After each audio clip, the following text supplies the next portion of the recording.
Hello friends, और Chhattisgarh classes में आपका बहुत बहुत स्वागत है। दोस्तों, सब ऑडिटर उप अंकेक्षक का जो एग्ज़ाम है आपका 5 जुलाई 2026 को, उसके लिए हमने एमसीक्यू सीरीज जारी किया था। ये उस एमसीक्यू सीरीज़ का आपका क्लास नंबर 14 है। इससे पहले मैंने आप लोगों को 13 क्लासेस और प्रोवाइड किया है जो कि आपके एग्ज़ाम ओरिएंटेड है। परीक्षा के पॉइंट ऑफ व्यू से हमने आपको बहुत ही महत्वपूर्ण प्रश्न कराया दोस्तों, जो कि इंडिया के किसी न किसी राज्य के सब ऑडिटर और ऑडिटर एग्जाम्स में आए हुए थे।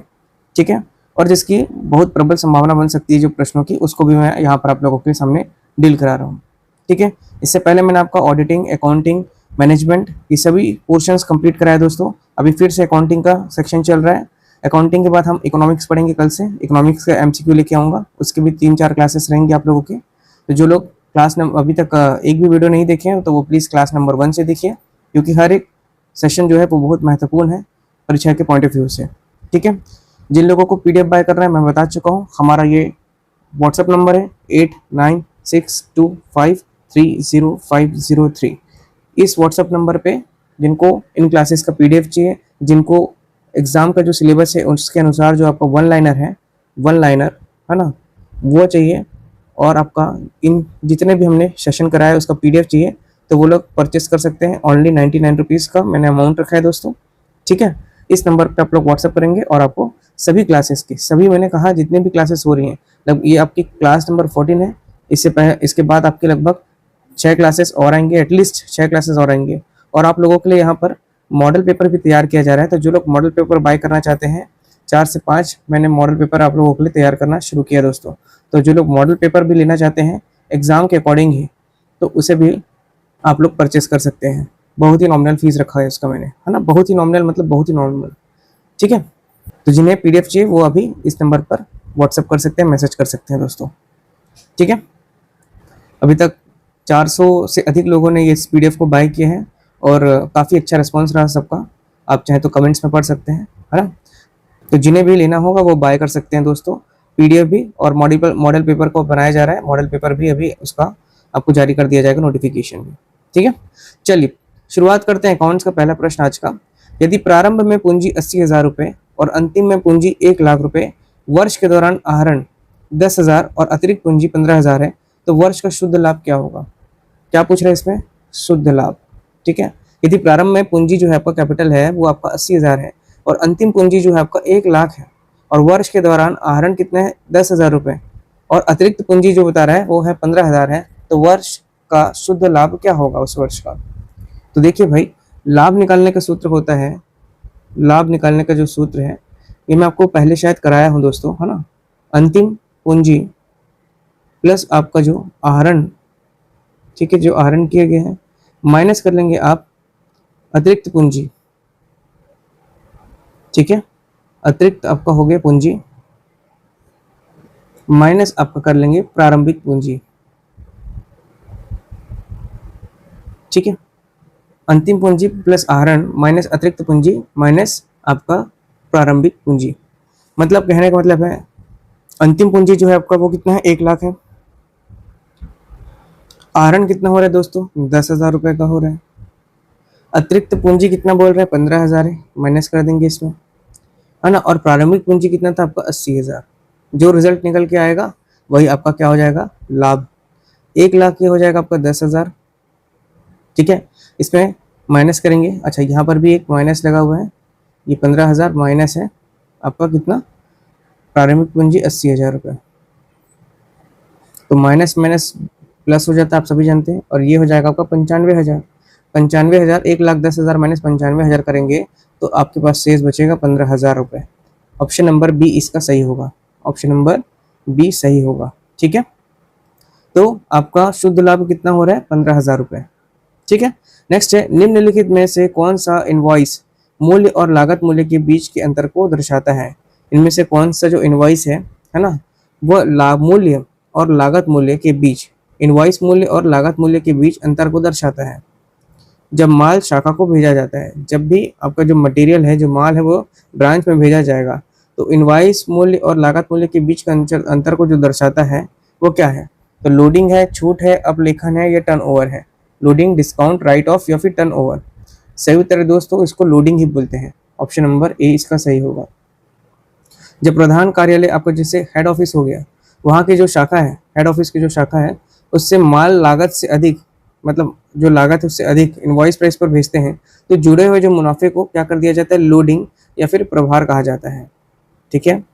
जब मुख्य कार्यालय, जो आपका प्रधान कार्यालय हेड ऑफिस है, वहाँ वो शाखा को माल लागत से अधिक पर भेजता है ना, माल लागत से अधिक मतलब इनवॉइस प्राइस पर भेजता है, तो जुड़े हुए मुनाफे को लोडिंग कहा जाता है। ठीक है, ऑप्शन नंबर ए इसका सही है। नेक्स्ट है उचंत खाता सस्पेंस अकाउंट।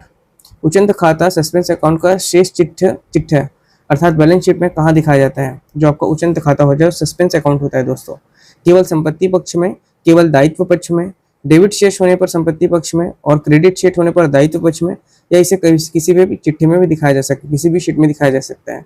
सही उत्तर है दोस्तों डेबिट शीट होने पर, ऑप्शन नंबर सी इसका सही है।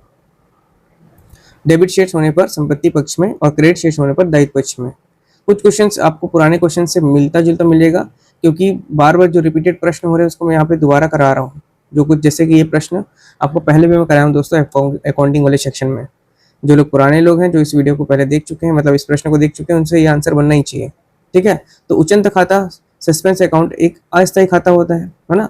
यदि इसका शेष आपका जो डेबिट है, यदि इसका शेष डेबिट है तो एसेट्स में, और क्रेडिट है तो लायबिलिटी में तब तक दिखाया जाता है जब तक आपकी गलतियां सुधर ना जाए। ठीक है, ओके। तो डेबिट शेष होने पर संपत्ति पक्ष में और क्रेडिट शेष होने पर आपका दायित्व पक्ष में। सस्पेंस अकाउंट का बैलेंस शीट में दिखाया जाता है कहाँ, डेबिट शेष होने पर संपत्ति पक्ष में, है ना, एसेट्स में, और अगर क्रेडिट शेष है तो उसको किस में दिखाएंगे, लायबिलिटीज में। नेक्स्ट है साझेदारी संलेख अर्थात पार्टनरशिप डीड की अनुपस्थिति में साझेदारियों के ऋण पर किस दर से ब्याज दिया जाता है। जबकि पार्टनरशिप डीड है उसकी अनुपस्थिति में बोल रहा है, साझेदारों को जो पार्टनर्स है उनको ऋण पर किस दर से ब्याज दिया जाएगा, 5%, 6%, 8% या फिर कोई ब्याज नहीं दिया जाता। सही उत्तर है दोस्तों 6%, ऑप्शन नंबर बी। देखिए, है ना, भारतीय आपकी साझेदारी अधिनियम जो 1932 है उसके अनुसार यदि साझेदारी संलेख ना हो, है ना, पार्टनरशिप आपका डीड की अनुपस्थिति नहीं है, मतलब, है ना, तो साझेदार द्वारा फर्म को दिया गया लोन पर 6% वार्षिक दर से ब्याज दिया जाना क्या कर दिया गया है, अनिवार्य कर दिया गया है। भारतीय साझेदारी अधिनियम 1932। ठीक है, तो ऑप्शन नंबर 20 का सही है। नेक्स्ट, यदि कोई नया साझेदार फर्म में शामिल होता है तो पुरानी संपत्तियों और दायित्वों के पुनर्मूल्यांकन पर होने वाले लाभ या हानि को किस अनुपात में बांटा जाता है। यदि कोई नया साझेदार फर्म में शामिल हो जाता है ना, तो पुरानी जो संपत्ति और दायित्वों के पुनर्मूल्यांकन पर लाभ या हानि होने वाले को किस अनुपात में बांटा जाएगा, नए लाभ विभाजन अनुपात में, बिल्कुल नहीं, पुराने लाभ विभाजन अनुपात में, सी आपका है त्याग अनुपात, या डी पूंजी अनुपात। ठीक है, ये प्रश्न भी आपको पहले कराया, ऑप्शन नंबर 20 का सही है, पुराने लाभ विभाजन अनुपात में। नए साझेदार के प्रवेश से पहले की संपत्ति और जो भी आपके दायित्व हैं उनके मूल्यों में बदलाव कहा केवल पुराने साझेदारों, जो पुराने पार्टनर्स होते हैं, उनको पुराने अनुपात में ही दिया जाता है। ठीक है, नेक्स्ट है अंशों शेयर्स के जब्तीकरण फॉरफीट्योर के बाद शेयर फॉरफीचर। ठीक है, फॉरफीचर खाते के शेष को किस खाते में स्थानांतरित किया जाता है। अंशों मतलब शेयर्स जो हैं, और आपका जब्तीकरण, है ना, फॉरफीचर के बाद शेयर फॉरफीचर खाते के शेष को किस खाते में स्थानांतरित किया जाता है, ट्रांसफर किया जाता है। ठीक है, ऑप्शन है सामान्य संचय, पूंजी संचय, लाभ हानि खाता या शेयर पूंजी खाता, general reserve, capital reserve, P&L account या फिर शेयर पूंजी खाता। सही उत्तर है दोस्तों आपका पूंजी संचय, option number B, capital reserve. ठीक है, जब्त किए गए जो आपके शेयर होते हैं उसको दोबारा जारी करने के बाद जो आपका लाभ शेयर जिसको फॉरफीचर खाते में मतलब रखा जाता है, बचता है जो, वह पूंजीगत प्रकृति का होता है, इसलिए उसे क्या कहते हैं, पूंजी संचय में ट्रांसफर करते हैं। ठीक है, जो भी आपका जैसे जब्त किया गया है, जो भी शेयर्स हैं उसको जब्त कर दिया गया है, तो उसको दोबारा जारी करने के बाद जो लाभ शेयर फॉरफीचर खाते में बचता है वह पूंजीगत प्रकृति का होता है। किस प्रकृति का, पूंजीगत, इसलिए उसको किस में रखना है, पूंजी संचय में, कैपिटल रिजर्व में। नेक्स्ट, एक कंपनी अपने अंशों को अंकित मूल्य फेस वैल्यू में कम कर जारी नहीं कर सकती। एक कंपनी अपने अंश जो शेयर्स हैं उसको फेस वैल्यू अंकित मूल्य से कम पर बोल रहा है जारी नहीं कर सकती। ये कंपनी अधिनियम 2013 की किस धारा में वर्णित है, धारा 52, 53, 54, 78। सही उत्तर है धारा 53, ऑप्शन नंबर बी। ठीक है, कंपनी अधिनियम 2013 की धारा 53 के अनुसार कंपनी द्वारा शेयर जो भी है ना, बट्टे जिसको बोलते हैं डिस्काउंट, उस पर जारी करना पूरी तरह से प्रतिबंध लगा दिया गया है, सिवाय किसके, स्वेट इक्विटी शेयर के। ठीक है, इसे याद रखेंगे। धारा 53 में बताया गया है कि फेस वैल्यू से कम पर जारी नहीं कर सकते जो भी शेयर्स हैं। ठीक है, चलिए नेक्स्ट है हास कोष पद्धति डेप्रिसिएशन फंड मेथड में सिकिंग फंड खाते का प्रतिवर्ष शेष कहाँ निवेश किया जाता है। हास कोष पद्धति डेप्रिसिएशन फंड मेथड, हास कोष पद्धति में सिकिंग फंड खाते का प्रतिवर्ष का शेष कहाँ निवेश किया जाता है। व्यापार के भीतर ही, बाहरी प्रतिभूतियों आउटसाइड सिक्योरिटीज में, बैंक के चालू खाते में, या निदेशों के व्यक्तिगत खातों में। सही उत्तर है दोस्तों बाहरी प्रतिभूतियों में, outside securities, option number B. ठीक है, सिकिंग फंड या आपका जो डेप्रिसिएशन फंड, जो डेप्रिसिएशन फंड का जो पैसा आता है या सिकिंग फंड का जो पैसा आता है वो हर साल व्यापार से बाहर सुरक्षित सरकारी या अन्य प्रतिभूतियों में निवेश किया जाता है ताकि जरूरत पड़ने पर नकदी क्या हो सके, मिल सके, कैश मिल जाए डायरेक्टली। ठीक है, नेक्स्ट है किराया क्रय पद्धति हायर परचेज सिस्टम के तहत क्रेता जो बायर होते हैं संपत्ति का कानूनी स्वामी कब बनता है। किराया क्रय पद्धति हायर परचेज सिस्टम के तहत जो आपके खरीदार होते हैं, क्रेता होता है, क्रेता संपत्ति का कानूनी स्वामी कब बनता है दोस्तों। अनुबंध पर हस्ताक्षर करते समय, डाउन पेमेंट का भुगतान करते समय, अंतिम किस्त का भुगतान करते समय, या डिलीवरी प्राप्त करते समय। सही उत्तर है दोस्तों अंतिम किस्त का भुगतान करते समय, ऑप्शन नंबर सी। ठीक है, ऑप्शन नंबर सी, अंतिम किस्त का भुगतान करने पर। किराया कर जो आपका हायर परचेज जो सिस्टम है उसमें स्वामित्व आखिरी किस्त चुकाने के बाद ही क्रेता को मिलता है, तब तक वह केवल संपत्ति का उपयोग करने वाला होता है। ठीक है, जिसको क्या बोलते हैं, बाइल कहते हैं, बैली। ओके, चलिए इंग्लिश टर्म है। ओके, नेक्स्ट है प्रेषण खाता है। कंसाइनमेंट अकाउंट की प्रकृति किस प्रकार की होती है। कंसाइनमेंट अकाउंट की प्रकृति किस प्रकार की होती है। व्यक्तिगत, वास्तविक खाता, या नाममात्र खाता, या प्रतिनिधित्व व्यक्तिगत खाता। सही उत्तर है नाममात्र। नाममात्र का नॉमिनल अकाउंट होता है दोस्तों कंसाइनमेंट अकाउंट। ठीक है, प्रेषण खाता जो होता है, जो कंसाइनमेंट अकाउंट किसी विशेष प्रेषण व्यापार का लाभ या हानि ज्ञात करने के लिए बनाया जाता है। क्यों बनाया जाता है आपका कंसाइनमेंट अकाउंट, किसी विशेष कुछ स्पेशल जो आपका प्रेषण व्यापार का लाभ या हानि ज्ञात करने के लिए बनाया जाता है, इसलिए इसे क्या कहते हैं, नाममात्र के खाता में रखा जाता है। नेक्स्ट है प्रेषणी अर्थात आपका कॉन्सिग्नी को मिलने वाला वह अतिरिक्त कमीशन जो उधार बिक्री के कारण होने वाला डूबत अर्थात ऋण बैड डेबिट्स की जोखिम को उठाने के लिए दिया जाता है, क्या कहलाता है। प्रेषणी को मिलने वाला वह अतिरिक्त कमीशन। ठीक है, 2 बार से 3 बार पढ़ेंगे जो आपको सेंटेंस समझ में नहीं आता है। प्रेषणी को मिलने वाला अतिरिक्त कमीशन जो उधार बिक्री के कारण होने वाले डूबत ऋण अर्थात बैड डेब्ट्स को जोखिम उठाने के लिए दिया जाता है, वो क्या कहलाता है।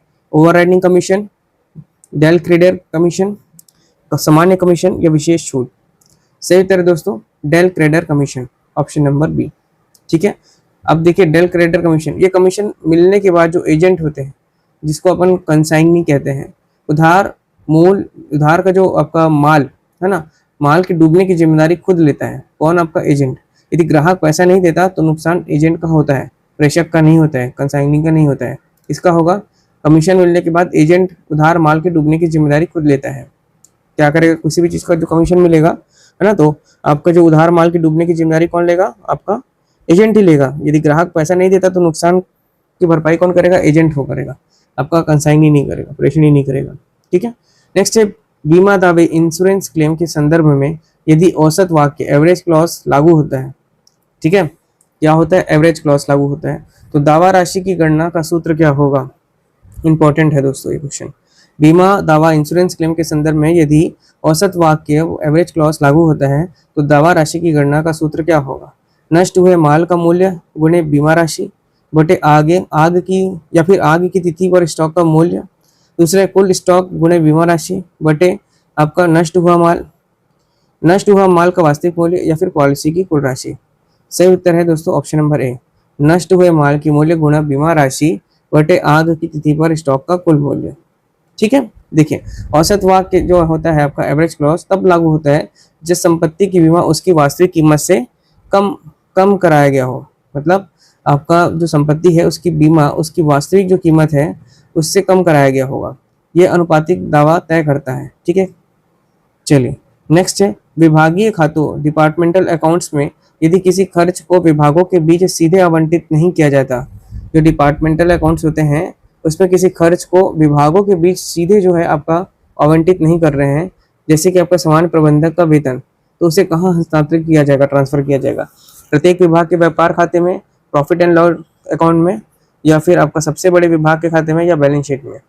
देखिए ऐसे कंडीशन में आपका किस में डाला जाएगा, इसको लाभ एंड हानि के खाते में।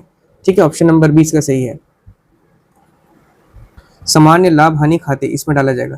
कुछ खर्च पूरे जो आपके व्यवसाय के लिए साझा होते हैं, है ना, कुछ ऐसे भी खर्च होते हैं, कोई भी कंपनीज हो या फैक्ट्रीज हो आपकी, जहां आपका खर्च जो है वो व्यवसाय के लिए किए जाते हैं, है ना, व्यवसाय के फायदे के लिए किया जाता है, तो उसको व्यवसाय के लिए साझा होते हैं और उन्हें तार्किक रूप से अलग नहीं किया जा सकता, है ना। इन्हें विभागीय आपके किस में डालेंगे, प्रॉफिट एंड लॉस के जनरल पीएल अकाउंट में डाला जाएगा। ठीक है, नेक्स्ट है गैर व्यापारिक संस्थान, नॉन प्रॉफिट जो आपके ऑर्गेनाइजेशंस होते हैं, उसके द्वारा बनाया जाने वाला जो आय व्यय खाता होता है, आय व्यय खाता, इनकम एंड एक्सपेंडिचर अकाउंट, किसकी तरह होता है, रोकड़ बही, लाभ हानि खाता, व्यापार खाता, या स्थिति विवरण। ठीक है, गैर व्यापारिक संस्थानों द्वारा बनाया जाने वाला आय व्यय खाता किसकी तरह होता है, रोकड़ बही, लाभ हानि के खाता, व्यापार का खाता, या स्थिति विवरण। सही उत्तर है दोस्तों लाभ हानि का खाता, ऑप्शन नंबर बी। ठीक है, आपका जो होता है लाभ हानि का खाता, नॉन एक्सपेंडिचर, है ना, इनकम एंड एक्सपेंडिचर अकाउंट किसकी तरह हो रहा है, लाभ हानि के खाता की तरह। नॉन प्रॉफिट ऑर्गेनाइजेशन द्वारा जो बनाया जाता है इनकम एंड एक्सपेंडिचर अकाउंट किसकी तरह होगा, लाभ हानि खाते की तरह होगा। ठीक है, गैर व्यापारिक जो संस्था होते हैं, है ना, उसका जो इनकम और एक्सपेंडिचर अकाउंट उपार्जन जो है आधार जो एक्रेल बेसिस बोलते हैं उस पर बनता है, और लाभ हानि खाते की तरह वर्ष का जो सरप्लस है या आपका डेफिसिट है उसको दर्शाता है। ठीक है, नेक्स्ट है वसीयत, लेगेसीज। वसीयत जो होते हैं आपके लेगेसीज से प्राप्त राशि को गैर व्यापारिक संस्था के खातों में क्या माना जाएगा। जो आपके वसीयत होते हैं, लेगेसीज होती हैं, है ना, उससे प्राप्त जो राशि होता है उसको गैर व्यापारिक संस्था, नॉन प्रॉफिट ऑर्गेनाइजेशंस के खातों में क्या माना जाएगा, आयगत प्राप्ति, पूंजीगत प्राप्ति, सामान्य आय, या फिर एक व्यय। सही उत्तर है पूंजीगत प्राप्ति, option number B, capital receipt. ठीक है, पूंजीगत प्राप्ति, वसीयत, लेगेसीज बार बार प्राप्त नहीं होती, यह गैर आवर्ती आपका जो नॉन रिकरिंग प्रकृति की बड़ी राशि होती है, इसलिए इसे सीधे बैलेंस शीट के दायित्व पक्ष अर्थात पूंजी कोष में जोड़ा जाता है। किसमें, पूंजीगत प्राप्ति, कैपिटल रिसिप्ट में। नेक्स्ट है खतौनी की त्रुटि, एरर ऑफ पोस्टिंग, है ना, एरर ऑफ पोस्टिंग निम्नलिखित में से किसका उदाहरण है, सैद्धांतिक त्रुटि, क्लर्क संबंधी त्रुटि, लोक की त्रुटि, या इनमें से कोई नहीं। सही उत्तर है दोस्तों क्लर्क संबंधी त्रुटि, ऑप्शन नंबर बी। देखिए हिसाब किताब लिखते समय जनरल से लेजर में खतौनी, पोस्टिंग करते समय होने वाली जो आपकी मानवीय या अंकगणितीय गलतियां त्रुटि होती है ना, जिसको अपन लिपिकिया या फिर क्लर्क संबंधी त्रुटियां भी कहते हैं। ठीक, चलिए नेक्स्ट है लागत लेखांकन। इसका मुख्य उद्देश्य क्या है, करों का निर्धारण करना, प्रति इकाई लागत ज्ञात करना और नियंत्रण करना, वित्तीय स्थिति की जानकारी देना, धोखाधड़ी का पता लगाना। लागत एकांकन की बात कर रहे हैं। सही उत्तर है ऑप्शन नंबर बी, प्रति इकाई लागत ज्ञात करना और नियंत्रण करना। ठीक है, लागत लेखांकन का मूल काम उत्पादों की सही लागत निकालना होता है और अपव्यय को रोक करके क्या करते हैं, लागत को नियंत्रित करते हैं। ठीक है, ऑप्शन नंबर बी सही, प्रति इकाई लागत ज्ञात करना और नियंत्रण करना। नेक्स्ट है निम्नलिखित में से कौन सी एक लागत की परिवर्तनीय लागत वेरिएबल कॉस्ट है, कौन सी एक लागत की जो है आपका वेरिएबल कॉस्ट है, कारखाने की किराया, प्रत्यक्ष सामग्री लागत, संपत्ति पर मूल्यह्रास, या प्रबंधक का वेतन। सही उत्तर है दोस्तों प्रत्यक्ष सामग्री लागत, ऑप्शन नंबर बी। ठीक है, ऑप्शन नंबर बी क्या आपका प्रत्यक्ष सामग्री लागत, जो लागत उत्पादन की मात्रा घटने या आपका जो बढ़ने के साथ उसी अनुपात में बदलती है। जो भी लागत उत्पादन की जो मात्रा उसके घटने और उसके बढ़ने के साथ साथ उसी रेशियो में बन रहा है, उसी रेशियो उसी अनुपात में बदल रहा है, उसी फ्रिक्वेंसी से बदल रहा है, तो उसे परिवर्तनीय वेरिएबल कहते हैं, है ना, वेरिएबल लागत कहते हैं।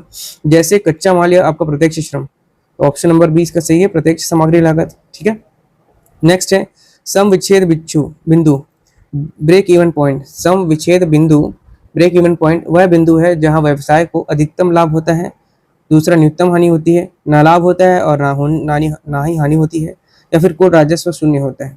तो सम विच्छेद बिंदु, ब्रेक इवन पॉइंट ऐसा बिंदु होता है दोस्तों, है ना, इवन पॉइंट बोलते हैं, ब्रेक इवन पॉइंट। ये यहाँ पर आपका कुल राजस्व जो आपका टोटल रेवेन्यू और जो कुल लागत है, टोटल कॉस्ट, दोनों क्या हो जाएगा, इक्वल हो जाएगा, बराबर हो जाएगा। Total revenue equal to total आपका कॉस्ट। इसे शून्य लाभ बिंदु भी कहते हैं। क्या कहते हैं, शून्य लाभ बिंदु भी कहते हैं। ठीक है, शून्य लाभ बिंदु भी कहते हैं सम विच्छेद बिंदु को दोस्तों। तो इसका सही उत्तर क्या होगा, ऑप्शन नंबर सी, ना लाभ होता है और ना ही हानि होती है। प्रबंधकीय लेखांकन मैनेजमेंट अकाउंटिंग मुख्य रूप से किसके उपयोग के लिए होता है? बाहरी निवेशकों के लिए, आंतरिक प्रबंधन के लिए, कर अधिकारियों के लिए या फिर लेनदारों के लिए? सही उत्तर है दोस्तों आंतरिक प्रबंधन, ऑप्शन नंबर बी इसका सही है। प्रबंधकीय लेखांकन पूरी तरह ये क्या होता है? भविष्योन्मुखी होता है, फ्यूचर पर डिपेंड करता है ना। और इसका उपयोग केवल आंतरिक अधिकारियों के द्वारा निर्णय लेने और योजना बनाने के लिए किया जाता है। ठीक है, ऑप्शन नंबर बी आंतरिक प्रबंधन मैनेजमेंट अकाउंटिंग मुख्य रूप से किसका उपयोग में लाते हैं? तो आपका इंटरनल मैनेजमेंट के लिए। चालू अनुपात करंट रेशियो का आदर्श मानक आइडियल स्टैंडर्ड क्या है? इंपॉर्टेंट है ये भी प्रश्न। चालू अनुपात 1:1, 2:1, 3:1 या 0.5:1। सही उत्तर है 2:1, ऑप्शन नंबर बी। चालू अनुपात करंट रेशियो इज टू आपका आइडियल स्टैंडर्ड। ठीक है, जिसको अपन क्या बोलते हैं? करंट एसेट्स या फिर करंट लायबिलिटीज। चालू अनुपात इसका आदर्श पैमाना याद रखेंगे 2:1, जिसका अर्थ है कि हर 1 रुपए के चालू दायित्व को चुकाने के लिए व्यापार के पास क्या होना चाहिए? 2 रुपए की चालू संपत्ति होनी चाहिए। क्या बोला मैंने? 1 रुपए के चालू दायित्व, एक बोले या 100 रुपए बोले, मान लीजिए 100 रुपए के चालू दायित्व को चुकाने के लिए व्यापार के पास 200 रुपए की चालू संपत्तियां होनी चाहिए। ठीक है, यही आपका क्या है?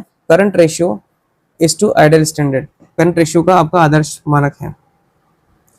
करंट रेशियो, करंट एसेट्स और करंट लायबिलिटीज 2:1।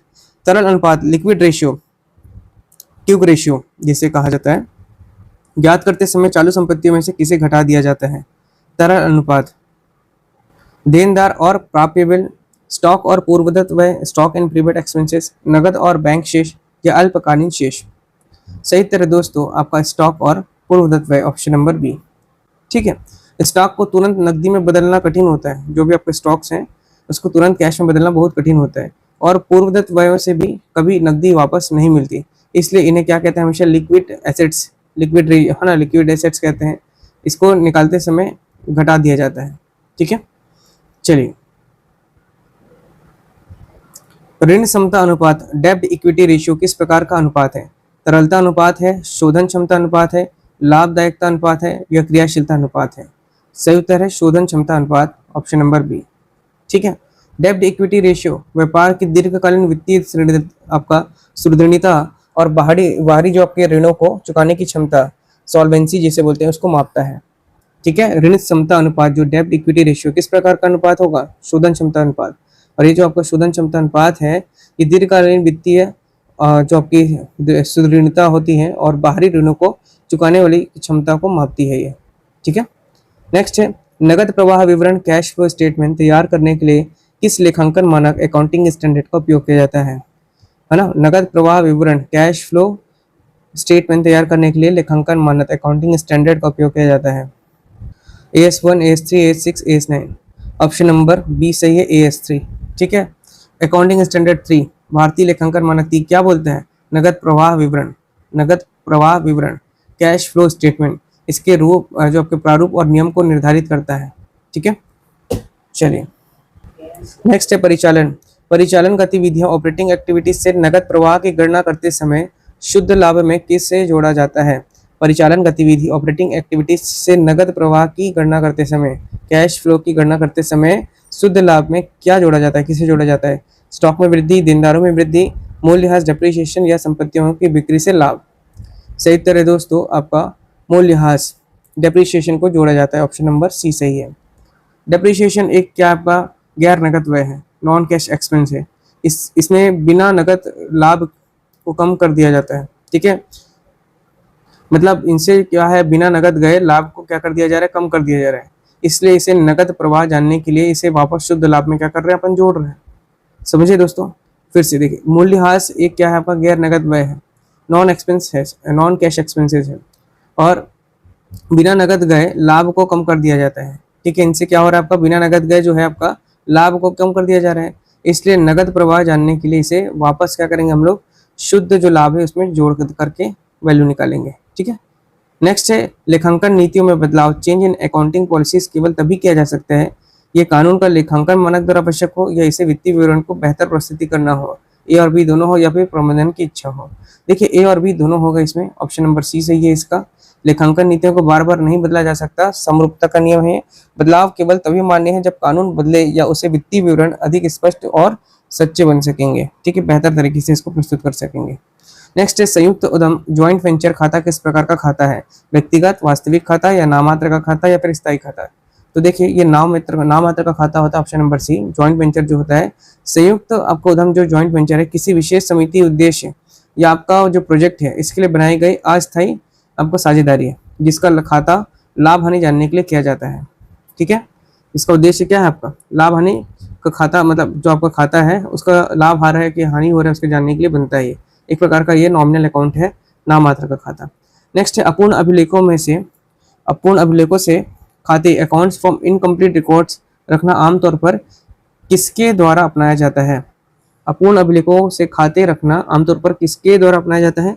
संयुक्त स्टॉक कंपनी के द्वारा, छोटे व्यापारियों या एकाकी व्यापार द्वारा, सरकारी विभागों के द्वारा या नगर निगम के द्वारा। देखिए अपूर्ण जो है आपका अभिलेख से खाते रखना आमतौर पर किसका होगा दोस्तों? तो ऑप्शन नंबर बी सही है, छोटे व्यापारियों या एकाकी व्यापार के द्वारा। इकरा, अब जो इकहरा लिखा प्रणाली होता है जो आपका सिंगल एंट्री सिस्टम बोलते हैं जिसको, ये अवैज्ञानिक है, जिसे बड़े कॉर्पोरेट अपना नहीं सकते, ठीक है। इसे केवल छोटे जो आपके दुकानदार हो गए, छोटे कंपनीज हो गए या आपका एकाकी व्यापारी अपनी सुविधा के लिए रखते हैं, इसको अपूर्ण अभिलेखों को, ठीक है। नेक्स्ट है स्थित विवरण विधि, स्टेटमेंट ऑफ अफेयर्स मेथड। स्थित विवरण विधि, स्टेटमेंट्स ऑफ अफेयर्स मेथड का उपयोग क्या ज्ञात करने के लिए किया जाता है? बेचे गए माल की लागत, दूसरा है इकहरा लिखा प्रणाली में लाभ हानि, नगद शेष या सकल टर्नओवर। सही उत्तर दोस्तों ऑप्शन नंबर बी, इकहरा लेखा प्रणाली में लाभ या हानि, ठीक है। अपूर्ण अभिलेखों में जो आपका वास्तविक बैलेंस शीट नहीं बन सकता है ना भाई, एक्चुअल बैलेंस शीट कैसे बनेगा अपूर्ण अभिलेखों में? इसलिए प्रारंभिक और अंतिम पूंजी का पता लगाने के लिए अपन क्या करेंगे? स्टेटमेंट ऑफ अफेयर्स बनाया जाता है। क्या बनाया जाता है? स्टेटमेंट ऑफ अफेयर्स, ठीक है। और इसी का इस्तेमाल करके हम लोग क्या निकाल सकते हैं? लाभ और हानि निकाल सकते हैं, ठीक। नेक्स्ट है जब अंशों की प्रीमियम पर जारी किया जाता है, जब अंशों को प्रीमियम पर जारी किया जाता है, जो शेयर्स है उसको प्रीमियम पर जारी किया जाता है, तो प्रीमियम की राशि का उपयोग किसके लिए किया जा सकता है? लाभांश बांटने के लिए, पूर्ण प्रदत्त बोनस शेयर जारी करने के लिए, सामान्य व्यावसायिक खर्चों के लिए या निदेशकों की फीस देने के लिए। सही उत्तर है दोस्तों पूर्ण प्रदत्त बोनस शेयर जारी करने के लिए, ऑप्शन नंबर बी सही है। प्रतिभूति प्रीमियम जो आपका सिक्योरिटीज प्रीमियम होते हैं, इसका उपयोग कंपनी अधिनियम की धारा जो आपकी 52 के तहत सीमित कार्यों के लिए हो सकता है, जिसमें बोनस शेयर जारी करना और प्रारंभिक व्यय को अपलिखित करना शामिल होता है, ठीक है। ज़्यादा डेप्थ नहीं जाएंगे, आप एक बार कॉन्सेप्ट को समझेंगे है ना, बाकी क्वेश्चंस को आपको क्या है कम समय में आप उसको बार बार मल्टीपल टाइम्स रिवीजन करते चलना है। ऋण पत्रों डिवेंचर्स पर दिए जाने वाले ब्याज की प्रकृति क्या होती है? जो आपके ऋण पत्रों उस पर दिए जाने वाले जो ब्याज की नेचर कैसे होगा? एप्रोप्रिएशन ऑफ प्रॉफिट, लाभों का नियोजन, लाभों पर प्रभाव, चार्ज अगेंस्ट प्रॉफिट, पूंजीगत व्यय या स्थगित आयगत व्यय। सही उत्तर है दोस्तों आपका लाभों पर प्रभार, ऑप्शन नंबर बी। ऋण पत्रों का जो आपका ब्याज कंपनी के लिए एक अनिवार्य क्या है? वित्तीय दायित्व है, चाहे कंपनी को लाभ हो या उससे हानि हो, ये ब्याज लाभ हानि के खाते में डेबिट चार्ज किया ही जाएगा, ठीक है। लाभों पर निर्भर करता है इसका, ऑप्शन नंबर बी सही है। नेक्स्ट है सिंकिंग फंड का निर्माण क्यों किया जाता है? इंपॉर्टेंट है ये भी।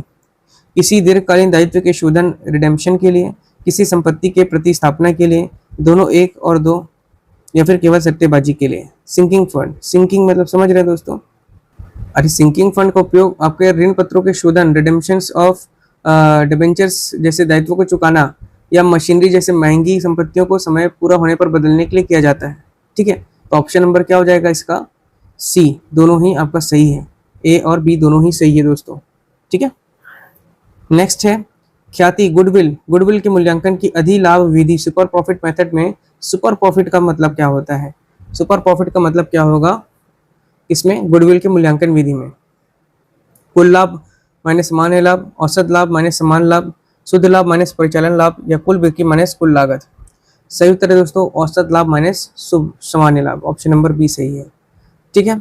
सुपर प्रॉफिट जो मेथड है, सुपर प्रॉफिट मेथड किसका? आपका गुडविल के वैल्यूएशन का सुपर जो प्रॉफिट मेथड होता है वो अतिरिक्त लाभ जो एक फर्म अपने उद्योग के सामान्य लाभ जैसे नॉर्मल प्रॉफिट की तुलना में अधिक कमाती है, इसलिए औसत लाभ माइनस क्या करेंगे? सामान्य लाभ करेंगे।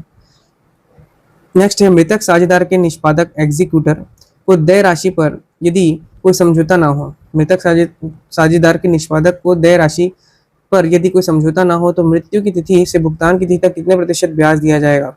5%, 6%, 12% या कोई भी ब्याज नहीं दिया जाएगा। तो ऑप्शन नंबर बी इसका सही होगा दोस्तों। चलिए नेक्स्ट क्वेश्चन है, प्रेषण कंसाइनमेंट के मामले में माल का स्वामित्व ऑनरशिप किसके पास रहता है? ठीक है, किसके मामले में? प्रेषण के मामले में प्रेषणी के पास या प्रेषक के पास, दोनों के पास संयुक्त रूप से, या जो माल की डिलीवरी लेता है उसके पास। तो ऐसे कंडीशन में दोस्तों आपका आंसर होगा प्रेषक, कंसाइनर के पास होगा, ऑप्शन नंबर बी। ठीक है, ऑप्शन नंबर बी कंसाइनर के पास होगा। प्रेषण में माल केवल बेचने के उद्देश्य से एजेंट को भेजा जाता है। ठीक है, माल का मालिकाना हक, ऑनरशिप हमेशा भेजने वाले जो आपका कंसाइनर के पास ही रहता है जब तक वो चीज बिक ना जाए। इसके पास रहेगा तो कंसाइनर के पास ही रहेगा। नेक्स्ट है अधिकार रॉयल्टी खाते में। अधिकार शुल्क आपका जो रॉयल्टी खातों में लघु कार्य राशि, शॉर्ट वर्किंग का अर्थ क्या होता है? वास्तविक अधिकार शुल्क का न्यूनतम किराए से अधिक होना, न्यूनतम किराए का वास्तविक अधिकार शुल्क से अधिक होना, minimum rent is greater than to actual royalty, कुल बिक्री के उत्पादन से कम होना, या पट्टेदार द्वारा दिया गया आपका अतिरिक्त। सही उत्तर है दोस्तों ऑप्शन नंबर बी, न्यूनतम किराए का वास्तविक अधिकार शुल्क से अधिक होना चाहिए। ठीक है, अधिकार शुल्क रॉयल्टी में खातों में लघु कार्य राशि, शॉर्ट वर्किंग का अर्थ क्या है कि न्यूनतम किराए का वास्तविक अधिकार शुल्क से अधिक होना। ठीक है ना, वास्तविक रॉयल्टी न्यूनतम किराया जो मिनिमम रेंट इससे कम रहती है, कम रह जाती है, तो अंतर की जो आपकी राशि को लघु कार्य, शॉर्ट वर्किंग या किसी कार्य की कमी को कहा जाता है। ठीक है, नेक्स्ट है कार्यमृत स्टॉक, डेड रेंट लेखांकन में किसे कहा जाता है? डेड रेंट लेखांकन इंपॉर्टेंट है ये भी। कार्यमृत स्टॉक डेड रेंट लेखांकन में किसे कहा जाता है? बेकार पड़ी मशीनरी को, न्यूनतम किराए, मिनिमम रेंट को, डूबे हुए ऋण को, या क्लोजिंग स्टॉक को। सही उत्तर है दोस्तों न्यूनतम किराए को, ऑप्शन नंबर बी। खनन या पट्टे के अनुबंध में आपका जो न्यूनतम किराया, मिनिमम रेंट, इसी को ही मृत किराया, डेड रेंट कहा जाता है। खनन हो रहा है या पट्टे के जो अनुबंध हुए हैं इसमें न्यूनतम जो किराया है, मिनिमम रेंट को ही क्या कह रहे हैं? मृत किराया, डेड रेंट, या फिर इसे अचल किराया भी कहा जाता है। ठीक है, ऑप्शन नंबर बी न्यूनतम किराया। नेक्स्ट है बिक्री या वापसी के आधार पर भेजे गए माल, goods sent on approval basis का स्वामित्व ग्राहक के पास कब हस्तांतरित होता है? बिक्री या वापसी के आधार पर भेजे गए जो माल होते हैं, है ना, उसका स्वामित्व ग्राहक के पास कब स्थानांतरित होगा? किसके पास? ग्राहक के पास बोल रहे हैं। तो माल की डिलीवरी प्राप्त होते हुए, जब वह अपनी स्वीकृति देता है, या निर्धारित समय बीत जाता है, जैसे ही माल प्रेषित किया जाता है, या जब इनवॉइस तैयार हो जाता है। सही उत्तर है दोस्तों जब अपनी स्वीकृति देगा। ठीक है, कि निर्धारित समय बीत चुका है करके, ऑप्शन नंबर बी सही होगा इसका। पसंदगी, जो आपका पसंदगी पर भेजेगा जो भी माल, उसका मालिकाना हक तब तक विक्रेता के पास ही रहता है जब तक का ग्राहक ना कह दे ये या फिर वो माल को वापस ना कर दे, या फिर उसकी समय सीमा समाप्त ना हो जाए। ठीक है, जो निर्धारित समय सीमा वो समाप्त ना हो जाए। वित्तीय विवरणों के विश्लेषण, analysis of the financial statements में तुलनात्मक विवरण, कंपैरेटिव स्टेटमेंट को किस रूप में जाना जाता है? इसमें वित्तीय विवरण में विश्लेषण, एनालिसिस ऑफ फाइनेंशियल स्टेटमेंट्स में तुलनात्मक विवरण, कंपैरेटिव स्टेटमेंट को किस रूप में जाना जाता है? क्षैतिज विश्लेषण, लंबवत विश्लेषण, आंतरिक विश्लेषण, या इनमें से कोई नहीं। सही उत्तर है दोस्तों क्षैतिज विश्लेषण, ऑप्शन नंबर ए।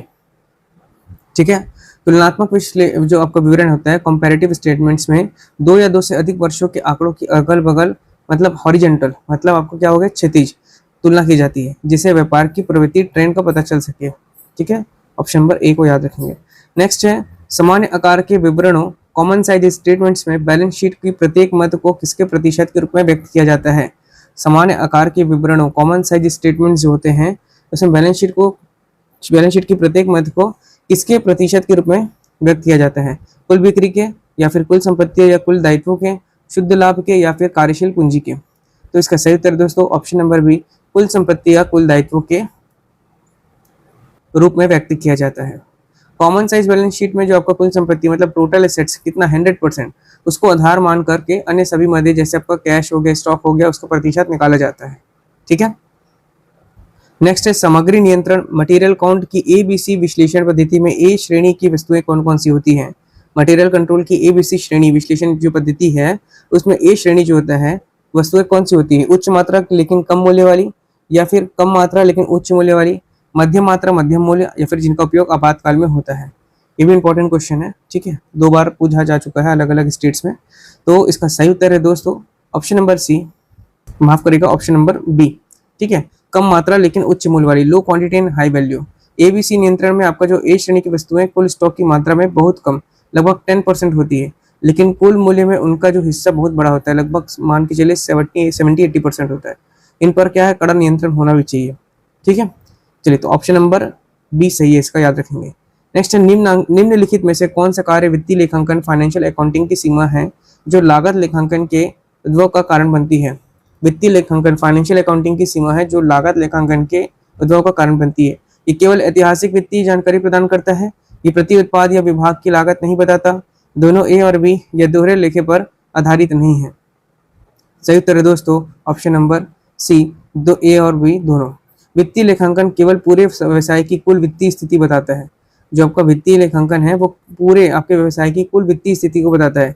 ये नहीं बताता कि उसका उत्पाद को बनाने में कितनी लागत आई, इसलिए लागत लेखांकन यहाँ पर क्या पड़ता है, जरूरत पड़ता है। ठीक है, मतलब आपका लागत नहीं बता रहा है और आपका ऐतिहासिक वित्तीय जानकारी प्रदान कर रहा है। ऑप्शन नंबर सी सही है दोनों। वह शेयर पूंजी जिसे कंपनी केवल अपने समापन अर्थात लिक्विडेशन के समय ही मांग सकती है क्या कहलाती है। ऐसी शेयर पूंजी क्या है जिसे आपका केवल अपने समापन लिक्विडेशन के समय ही मांग सकती है, क्या कहलाती है। अधिकृत पूंजी, आरक्षित पूंजी, पूंजी संचय या अनिर्गमित पूंजी। सही उत्तर है आरक्षित, जो आपकी रिजर्व कैपिटल है उसी को ही यह क्या है, लिक्विडेशन के समय मांग सकती है।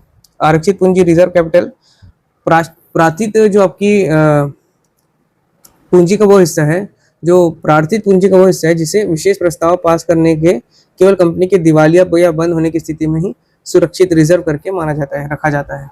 ठीक है, नेक्स्ट है लाभ मात्रा अनुपात, प्रॉफिट वैल्यू रेशियो में सुधार कैसे किया जा सकता है। प्रति इकाई विक्रय मूल्य बढ़ा करके, परिवर्तनीय लागत को कम करके, दोनों ए और बी या फिर निश्चित लागत बढ़ा करके।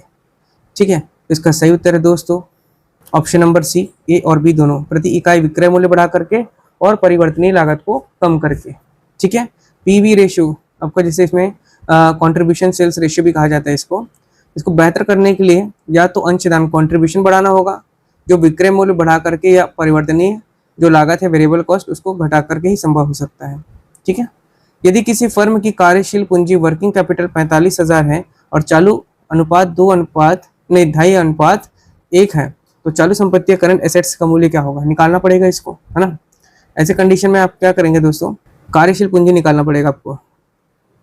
कार्यशील पूंजी बराबर क्या है आपका, एक तो हो गया पहला चालू संपत्ति जो है आपका, है ना, करंट जो आपका क्या है एसेट्स है, जिसको सीए भी बोलते हैं, चार्टर अकाउंटेंट वाला सीए नहीं है, ये अपना चालू संपत्ति वाला है। माइनस करेंगे चालू जो आपका दायित्व है, जो आपकी लायबिलिटीज है। ठीक है, सीएल बोलते हैं जिसको, इसको।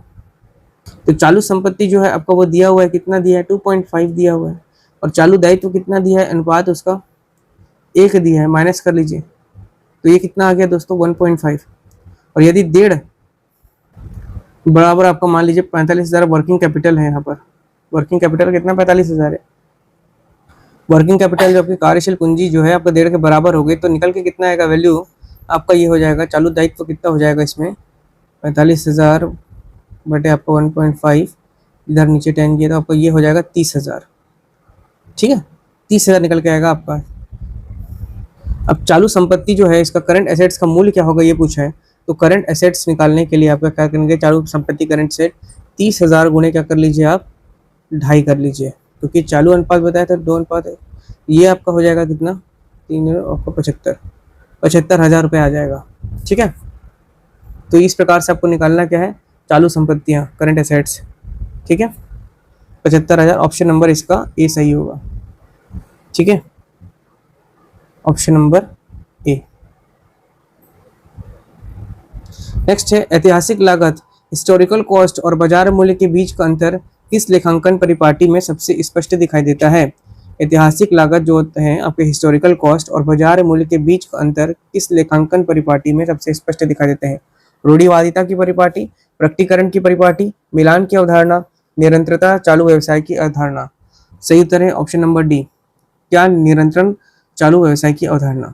इस अवधारणा के कारण माना जाता है कि जो आपका व्यवसाय है वो अंतहीन समय तक चलेगा और संपत्तियों को तुरंत बेचना नहीं है, इसलिए उन्हें बाजार मूल्य के उतार चढ़ाव पर ना दिखा करके क्या करेंगे, ऐतिहासिक लागत पर दिखाया जाएगा, हिस्टोरिकल कॉस्ट पर। ठीक है। नेक्स्ट है गोइंग कंसर्न कॉन्सेप्ट, साझेदार के अवकाश ग्रहण रिटायरमेंट पर उसके हिस्से की ख्याति का शेष साझेदारों के खातों में किस अनुपात में नाम डेबिट किया जाएगा, ट्रांसफर किया जाएगा? पुराने लाभ अनुपात में, पूंजी के अनुपात में, फायदे के अनुपात में, या बराबर अनुपात में? अरे भाई ये आपका क्या है, फायदे के अनुपात में जाएगा, option number C, gaining ratio में, है ना। गेनिंग रेशियो कॉन्सेप्ट ही है, तो ये फायदे के अनुपात में ही जाएगा। अवकाश ग्रहण करने वाले जो आपके साझेदार के जाने से बचे हुए जो आपके साझेदारों को जो लाभ का हिस्सा मिलता है उसे गेनिंग शेयर कहते हैं, और इसी अनुपात में जो जाने वाले जो साझेदार हैं उसकी ख्याति का मुआवजा चुकाते हैं। ठीक है। नेक्स्ट है जब बिल को बैंक से भुनाया डिस्काउंट किया जाता है और वह परिपक्वता तिथि पर अनादृत डिसऑनर हो जाता है तो बैंक किसे डेबिट करता है? जब बिल को बैंक से भुनाया जाता है, मतलब भंजारा है या भुंजाया जा रहा है, जो डिस्काउंट किया जा रहा है, और वह परिपक्वता मैच्योर तिथि पर अनादृत डिसऑनर हो जाता है तो बैंक किसे डेबिट करता है? बिल स्वीकार करने वाले को, ड्रॉई को, या बिल भुनाने वाले ग्राहक को, ड्रॉयर को, उचित खाते वाले को, या फिर स्वयं के लाभ हानि को? सही उत्तर है बिल भुनाने वाले मतलब ग्राहक को, ड्रॉयर को ही देगा, है ना। जब बैंक से डिस्काउंट कराया गया, बिल बाउंस मतलब डिसऑनर हो गया, तो बैंक सीधे अपने ग्राहक ड्रॉयर के खाते से पैसे काट लेती है ना। बाद में ग्राहक उस पैसे को बिल स्वीकार करने वाले ड्रॉई से क्या करता है, वसूलता है। ठीक। नेक्स्ट है स्टॉक टर्न ओवर अनुपात, स्टॉक टर्न ओवर रेशियो किस श्रेणी के अंतर्गत आता है? तरलता अनुपात, शोधन क्षमता अनुपात, क्रियाशीलता या कार्यकुशलता अनुपात, या लाभदायकता अनुपात? तो इसका सही उत्तर है option number C, activity efficiency ratio, कार्यशीलता कार्यकुशलता अनुपात। प्रश्न क्या है, स्टॉक टर्नओवर रेशियो किस श्रेणी के अंतर्गत आएगा? तो क्रियाशीलता और कार्यकुशलता अनुपात के अंतर्गत आएगा। फिर से देखिए, स्टॉक टर्नओवर रेशियो किस में आ रहा है? क्रियाशीलता और कार्यकुशलता अनुपात में। स्टॉक टर्नओवर अनुपात ये मापता है कि व्यापार में स्टॉक कितनी जल्दी बिक्री में बदल जा रहा है। ये प्रबंधन की क्या है, कार्यकुशलता, एफिशिएंसी को क्या कर रहा है, दर्शा रहा है दोस्तों। ठीक है। चलिए नेक्स्ट है वित्तीय लेखांकन में सच्ची और निष्पक्ष स्थिति। वित्तीय लेखांकन में सच्ची और निष्पक्ष स्थिति, जो ट्रू एंड फेयर व्यू का अर्थ क्या होता है? खाते पूरी तरह त्रुटिहीन होते हैं, एरर फ्री होते हैं। खाते प्रासंगिक लेखांकन मानकों और कानूनी आवश्यकताओं के अनुसार बने हैं। खातों में संपत्तियों का बाजार मूल्य दिखाया गया है, या खातों में गुप्त संचय का निर्माण किया गया है? सही उत्तर है दोस्तों ऑप्शन नंबर बी, खाते प्रासंगिक लेखांकन मानकों और कानूनी आवश्यकताओं के अनुसार बने होते हैं। सच्ची और जो आपकी निष्पक्ष वित्तीय स्थिति का मतलब ये नहीं होता है कि जो आपके खाते वो 100% क्या होंगे, सटीक होंगे, ऑथेंटिक होंगे, बल्कि ये है कि वह बिना किसी पक्षपात के तय नियम, है ना, बिना किसी भी आपके मतलब झोल मूल के, है ना, किसी भी पक्षपात के आपके तय नियम और वैधानिक प्रावधानों के अनुसार ईमानदारी से बनाए जाएंगे।